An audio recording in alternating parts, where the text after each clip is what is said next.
আসসালামু আলাইকুম। আশা করি সবাই ভালো আছেন। আলহামদুলিল্লাহ আমিও ভালো আছি। দেখতেই পাচ্ছেন এটা হলো এয়ারপোর্টের ভেতরে ইমিগ্রেশনে মানে বিমানে কাছে যাওয়ার আগের মুহূর্তের লাইন। আর এই হলো আমার পাসপোর্ট এবং বিমান টিকিট।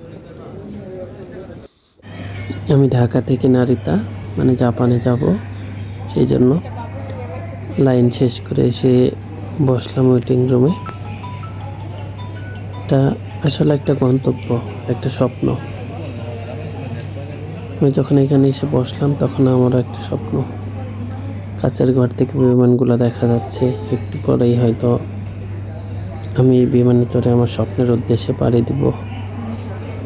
ভাবতেছি, কত কিছু ভাবতেছি, তারপর আবার নিজের কাছে খারাপও লাগতেছে। নিজের পরিবার পরিজন, ফ্যামিলি, নিজের দেশ সব কিছু ছেড়ে দূরে চলে যেতে হবে।